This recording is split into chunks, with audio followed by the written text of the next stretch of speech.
Intercambió viceprimera ministra de la República de Cuba, Inés María Chapman, con miembros del secretariado de la UNIAC.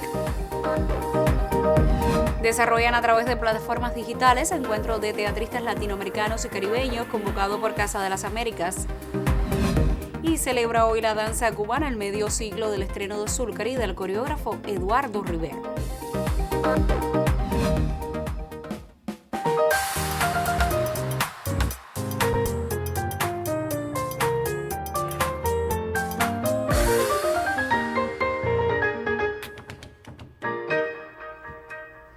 Saludos desde La Habana, es jueves 13 de mayo de 2021 y abrimos la emisión del noticiero cultural de la televisión cubana. Esta mañana la viceprimera ministra de la República de Cuba, Inés María Chapman, visitó la sede nacional de la Unión de Escritores y Artistas de Cuba, acompañada del ministro de Cultura, Elpidio Alonso Grau. El recorrido incluyó espacios de promoción cultural que se encuentran en la céntrica edificación capitalina que ostenta la condición de monumento nacional, como la Galería Villa Manuela, el taller de montaje de las artes visuales, el Hurón Azul, los emblemáticos jardines de la UNIAC y la sala Villena, en la cual los miembros del secretariado de la UNIAC, encabezados por su presidente Luis Morlote, sostuvieron un intercambio sobre la historia de la organización de la vanguardia artística cubana y las prioridades de trabajo a partir del 9º Congreso de la UNIAC, celebrado en junio de 2019.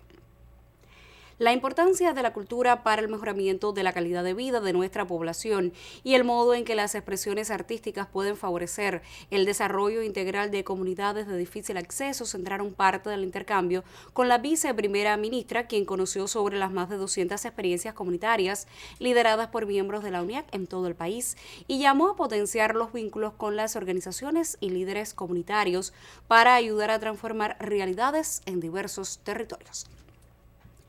Se enfatizó también en la necesidad de incorporar la dimensión cultural a los programas de desarrollo de las localidades. En este sentido, la viceprimera ministra reflexionó sobre la importancia de integrar las visiones de creadores e intelectuales y las de las comisiones permanentes para el trabajo de la UNIAC al sistema de gobierno a todos los niveles, aprovechando también las potencialidades de nuestra cultura popular. La enseñanza artística y formación de instructores de arte también fueron temas debatidos en el encuentro, en el cual se insistió en el aporte que realizan los más destacados creadores a la formación de las nuevas generaciones, tema ampliamente debatido durante el Congreso de la UNIAC en todo el país. Sobre el modo en que se atienden los acuerdos y planteamientos del cónclave, la participación de artistas en el enfrentamiento de la COVID-19 y las principales acciones para celebrar el aniversario 60 de la UNIAC en los comités provinciales de la organización y a través de las plataformas digitales y los medios de comunicación también se debatió en el encuentro. La UNIAC, como expresara el primer secretario del partido y presidente de la República, Miguel Díaz-Canel Bermúdez, en la clausura del 9º Congreso, está llamada a continuar librando una irreconciliable batalla contra la indecencia y la incultura. Y en ello continúan comprometidos los escritores y artistas cubanos, como se expresó esta mañana en el encuentro. Apresuremos en juzgar la obra nuestra, que ya tendremos jueces de sobra. Y lo que hay que temerle no es a ese supuesto juez autoritario, verdugo de la cultura imaginario que hemos elaborado aquí. Teman a otros jueces, muchos más temibles. Teman a los jueces de la posteridad. Teman a las generaciones futuras, que serán, al fin y al cabo, encargados de decir la última palabra. El momento de creación de la UNIAC fue el de la discusión sobre la creación artística, ¿no? El de no insertarnos en lenguajes que no nos correspondían, el respetar la diversidad de tendencias que existían en el país, porque en aquel momento existían diferentes tendencias y había el temor a que se impusiera la que no se quería, que era el gran debate contra el realismo socialista, ¿no?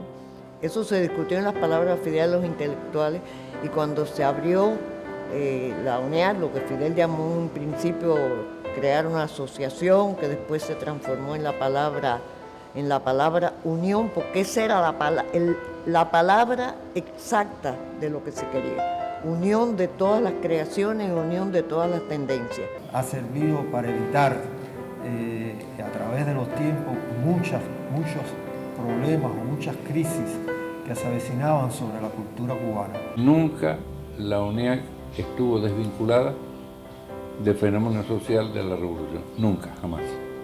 Desde el primer día siempre estuvo presente en la UNIAC ese concepto de que éramos parte de la sociedad, una parte importante. Y eso también ayudó a que esa confraternización ayudó a unir mucho a las diferentes personas que representaban diversas artes, inclusive diversas posiciones ante el arte, a buscar un idioma común. La UNIAC es eso, un foro de discusión y debate, y lo principal es eso, preocuparnos por los problemas de la creación, sobre todas las cosas, pero también sin subestimar los problemas también de la sociedad. ¿Cuál es la economía de la cultura? ¿Cómo es la relación de la cultura y la sociedad? ¿Cuál es el papel del intelectual en la sociedad? Yo creo que desde los primeros años de la revolución, la UNIAC no se quedó quieta, no fue un ente que se quedó solamente discutiendo o versando sobre el tema de la vanguardia artística, porque lógicamente la UNIAC agrupa a la vanguardia artística cubana, o al menos es su cometido desde el principio.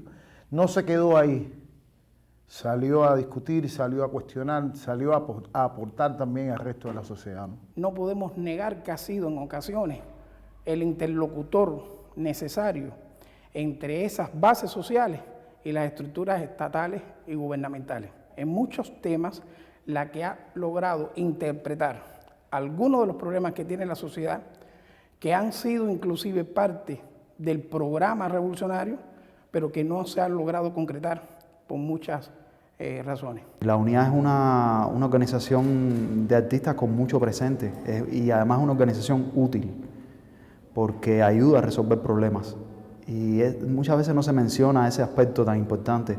Se han resuelto problemas importantes en la enseñanza artística, se establecen debates en torno al derecho de autor, debates de toda índole que tienen que ver con la economía, que tienen que ver no solo con la cultura, porque ya se sabe que la cultura participa de todo el entramado social. De aquí emanan decisiones, propuestas, criterios, consejos que son útiles para el Ministerio de Cultura, que son útiles para el Instituto de la Radio y la Televisión, que pueden ser útiles para el Ministerio de Educación.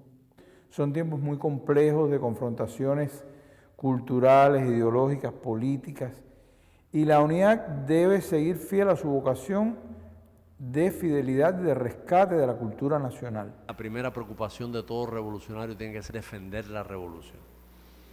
Es decir, cómo la cultura puede ser útil hoy a este país en estas condiciones, en este momento, en medio de la agresividad implacable de nuestros enemigos, en medio de tantas mentiras, de tanta difamación, tratando de crearnos un conato patético de subversión interna. Tenemos que evitar que artistas nuestros honestos se confundan. Ha sido un lugar de debate, un lugar donde siempre hemos puesto los problemas fundamentales de cada momento, y ha sido siempre con el apoyo de la máxima dirección del país. Hemos sentido siempre esa sensación de que no andamos solos. Entonces ese contacto con grandes figuras, con grandes directores, grandes escritores, oírlos, ir a un conversatorio con ellos, eso me ha enriquecido muchísimo. Que yo conozca, no existe en otra parte del mundo una institución que no es sindicato, una institución que aglutine a las diferentes manifestaciones de la cultura, de la escritura y de la danza y de todo, de la música, todo está en la UNIAC. Es una oportunidad única que nos deja una organización como esta, que no tiene un fin de lucro, sino un fin creativo, un fin de como decía Fidel en palabras a los intelectuales, tratar de acercarnos al pueblo, de acercarnos y reflejar en la obra propia la vida cubana. Que en definitiva estamos por la misma causa, echar adelante esta revolución, que es una obra también de creación y también de experimentación, como es toda la esencia de procesos creativos. Yo me siento muy feliz de ver esa coherencia, esa permanencia, el respeto que se ha tenido siempre, empezando por Fidel, desde la fundación hace 60 años de nuestra organización. Lo que tenía en mente Fidel, en palabras de los intelectuales, es lo que siempre nosotros tenemos que priorizar y tener presente. Es la unidad profunda dentro de la diversidad, pero una unidad que nos ayude, como digo yo en un poema que ya se conoce, empujar un país. ¿Hacia dónde? Vamos a ver. Hacia donde siempre, hacia el futuro. Somos una revolución que puede presumir de haber sido contada y cantada desde sus orígenes con el talento y la originalidad de sus artistas y creadores, intérpretes genuinos de la savia popular y también de las insatisfacciones y esperanzas del alma cubana. Y así seguirá siendo. Intelectuales, artistas, periodistas, creadores nos acompañarán siempre en el empeño de que este archipiélago que la revolución puso en el mapa político del mundo siga siendo reconocido también por su singular modo de pelear cantando, bailando, riendo y venciendo.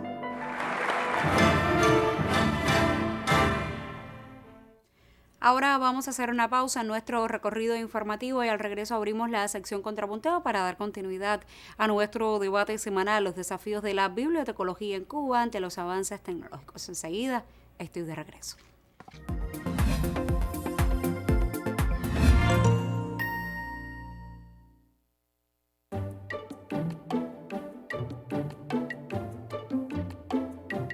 Chamaquili desde pequeñito, todos los meses se mide el tamaño. La culpa es de Mapá, que quiere ver cómo crece año tras año. A los 3 años, Chamaquili tenía este tamaño. A los 4 años, Chamaquili tenía este tamaño. A los 5 años, Chamaquili ya tiene este tamaño. 105 centímetros. ¡Qué extraño! 1 metro y 5 centímetros. Le explica Mapá y le enseña la marca. No te engaño. Así que cuando dijeron las medidas de seguridad, 2 metros de distancia en toda la ciudad, Chamaquili hizo sus cálculos. Le dio importancia, porque ya sabía, como él mismo decía, el tamaño verdadero en mi infancia. Y se lo explicó a Mapá sin ninguna jactancia. Hay que estar por lo menos a 2 metros, casi a 2 chamaquilis de distancia.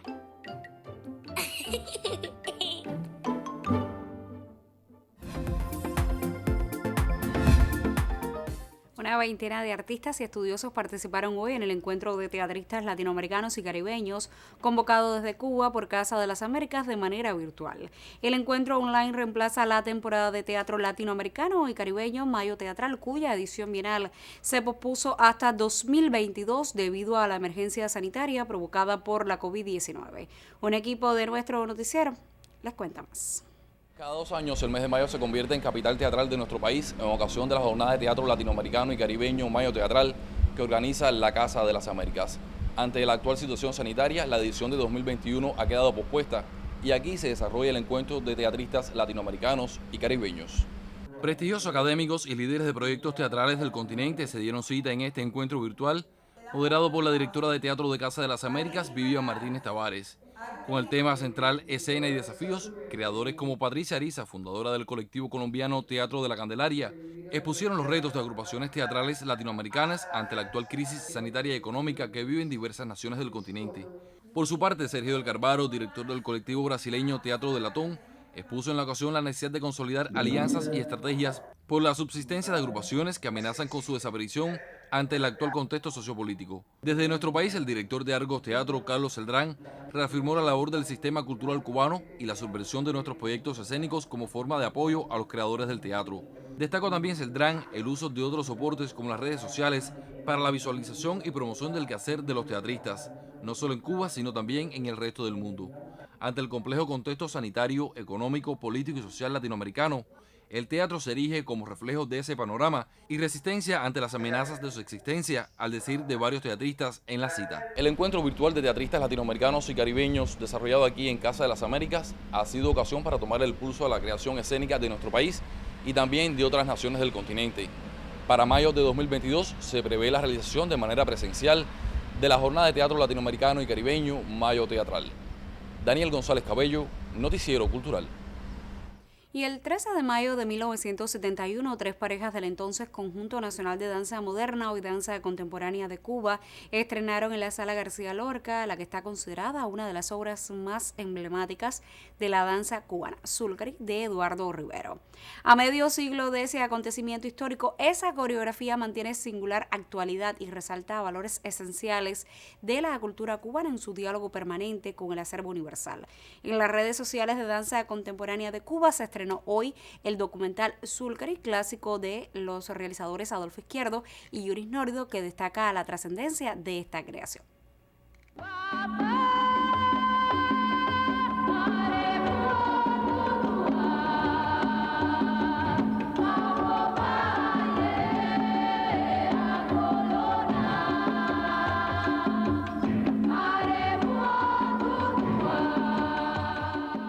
Si Eduardo solamente hubiera hecho Zulcari, hubiera podido sentarse a dormir la siesta, a dictar conferencias, a trazar tratados de coreografía, pero yo creo que Zulcari es el resultado de lo que él aprendió con su maestro Ramiro Guerra. Es también su experiencia como ese gran bailarín que dicen que fue. Hay gente que dice que Eduardo Rivero era el prototipo ideal del bailarín para la danza moderna cubana. Ahí están tantas corrientes, porque no solo está lo negro, hay elementos del mundo árabe, el hieratismo, hay elementos de una estética impresionante. Y era también decirle a Cuba y decirle al mundo que nos veía a los negros como añadidura. Hay una belleza negra, hay una estética negra. Zulcari es una pieza que resume en ese momento la danza moderna, el I de los movimientos, la sensualidad del cubano, el erotismo, porque esos palos son falos. El sentido de que en 3 parejas tú resumas tanta historia que puede venir de Nigeria, pero en Zulcari ese negro no pasa por la esclavitud. Ese negro lo ves como rey.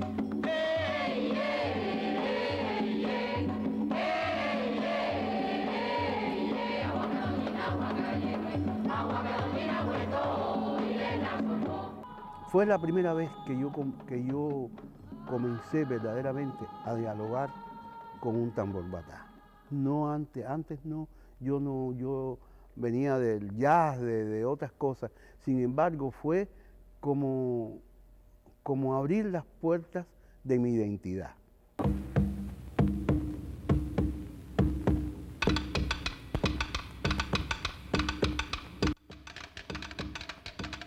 Tiene de todo, tiene de danza y tiene de folclore.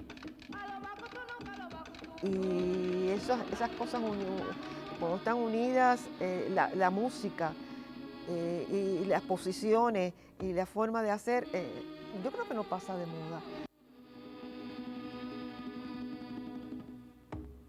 Es una obra que tiene que ver mucho con la tierra. Nosotros somos una isla la isla también es un sentido de pertenencia de un espacio específico geográfico que es una isla. Eso está en Xúrcari. Yo pienso que Xúrcari al final se ha convertido en un cúmulo de experiencia y de sentimiento de muchas generaciones. Y para mí es un orgullo nacional.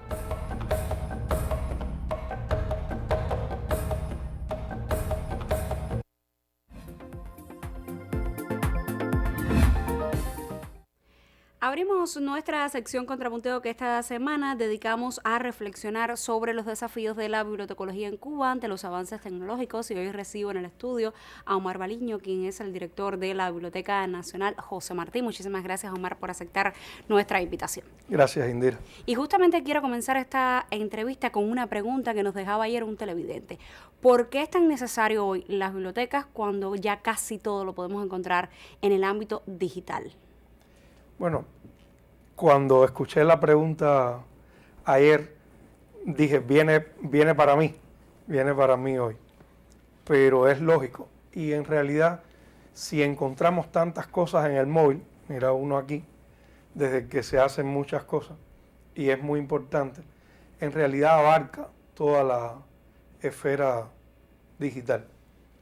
Y se están haciendo muchísimas cosas desde la biblioteca, a través de la vía virtual, las transmisiones en línea y la promoción de todo, que también llega a esta puerta que es el móvil y que tiene que seguir siendo una puerta. Yo lo voy a contestar, pero quiero decir antes que algo muy importante es algo que se ha establecido también durante estos días de contrapunteo. No hay por qué desechar una cosa para amparar la otra. Estamos en un terreno de convivencias. Va a convivir la biblioteca clásica o tradicional o convencional, como se le quiera decir, con la biblioteca digital y la transmisión o la oportunidad de acceder a ella desde las vías digitales, de una y de otra, como tantas cosas que conviven en el tiempo y que una no aplasta a la otra. Y en efecto, hay un desafío enorme para nuestras bibliotecas en el plano de las ciencias de la información, de la actualización digital de los sistemas de gestión bibliotecaria, en la oportunidad que tiene ese lector con su móvil y cualquier usuario de poder acceder desde el móvil o desde otro punto de acceso a lo que hay dentro de la biblioteca. Eso nunca desecharía las posesiones de la biblioteca, que tan importantes son, y que para que existan también de alguna manera en el mundo digital tienen que existir en el terreno físico. Sobre este mismo tema, la Biblioteca Nacional José Martí pues está llevando a cabo una serie de proyectos. Ahora mismo, ¿qué está sucediendo allí para favorecer ese intercambio con los públicos y hacer mucho mejor el servicio? Yo hablaba de puertas, también hay puertas físicas que son muy importantes. Ya pronto hablaremos, voy a dejarlo solo en una, en la pronta inauguración de la sala Eliseo Diego para niños y jóvenes en la Biblioteca Nacional. Si no entramos a los niños a la biblioteca, ¿cómo podemos aspirar que entren después de adultos a ser usuarios de la biblioteca? Y es importantísimo recuperar esa puerta y ese espacio. Nosotros estamos haciendo muchísimas cosas, y cuando digo nosotros no me refiero solo a la Biblioteca Nacional, sino a lo que me gusta decir, a la Biblioteca Cubana, al Sistema Nacional de Bibliotecas Públicas, que tiene un enorme sistema de San Antonio a Maicí, y que se ha volcado a las redes durante todo este tiempo para la promoción de la lectura, para hacer algo que la biblioteca tiene que hacer por derecho y por obligación, que es subrayar esos tesoros que tiene. No se trata solo de poseerlos, de atesorarlos, se trata de hacer saber, validar ante el público, que es prácticamente todo el mundo, qué sabemos y qué tenemos sobre todas las esferas del conocimiento, y eso se ha estado haciendo. Falta el gran salto a lo que pedía ese lector, que desde los móviles podamos acceder y desde los puntos de acceso a todas nuestras bibliotecas como un gran conglomerado, que es una aspiración, como una gran biblioteca, sí, nacional por completo, para poder acceder a prácticamente, si no a todo, a la mayoría de las cosas que la biblioteca tiene en sus estanterías. Libros, fotos, mapas, documentos de todo tipo. Ese salto, aunque no es inmediato, lo estamos trabajando, y esa Biblioteca Nacional es también una aspiración. Sin ella no estaríamos en la Biblioteca Cubana del Futuro. Muchísimas gracias, Omar, por estos criterios en torno al tema de la semana. Siempre es un gusto tenerte por aquí. Yo le recomiendo que se quede con nosotros. Mañana llegará mi colega Yuris Nórido para poner punto final a este debate. Todavía tiene tiempo de escribirnos, hacernos alguna interrogante. Escríbanos a nuestras direcciones electrónicas. Tiempo entonces para hacer otra pausa en esta emisión. Quédese con nosotros, aún tenemos más para contarle.